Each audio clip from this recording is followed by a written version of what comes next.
It was sometime after 11 p.m. on a Monday night in late 1982. I was in my basement bedroom, working on some sort of university assignment with the local rock radio station on in the background. Then the announcer, the Venerable Howard Manshine on 92 City FM/Winnipeg, started to speak. "I'm going to play you something, but I'm not going to tell you who it is," he teased. "I want you to go into this without any judgment, any prejudices and any preconceptions.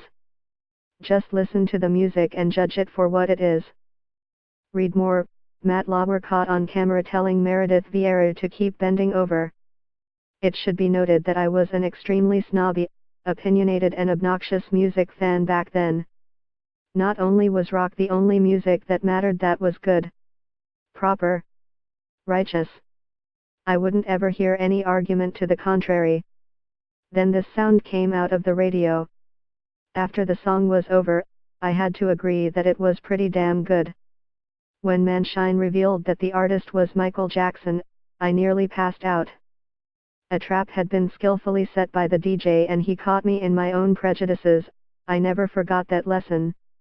It turned me into a much better music fan. Since Thriller was released on November 30, 1982, it has sold more than 65 million copies, perhaps as high as 100 million. This will never, ever be beaten.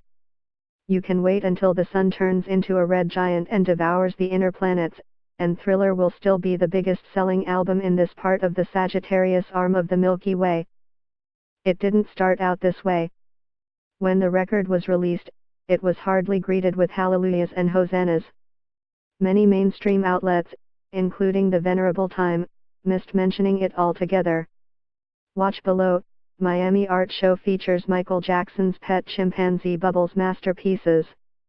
The music market then operated in a vastly different environment than it does today, especially when it comes to black performers. Remember that MTV was very white, still fancying itself as a video version of album-oriented rock. Rap was still in its nascent formative years. Funk and R&B still largely lived within its often segregated spheres. Yet within weeks, Thriller started on a run of selling more than 200,000 copies a week and continued at that pace for at least 2 years. 7 of the 13 songs were released as singles. Thriller was turned into a short zombie film by John Landis and was accorded a primetime network TV premiere. Songs like Billie Jean are credited with breaking the color barrier on MTV. From early 1983 forward, Jackson was in the news almost constantly, whether it was because of his performances, his collaborations with other superstars, or his chimpanzee friend, Bubbles, or any of the other weird, and later, disturbing stories. And the longer we paid attention, the more Thriller sold. The world agreed that Thriller was a brilliant album and that everyone needed to have a copy. It marked the golden age of albums and CDs.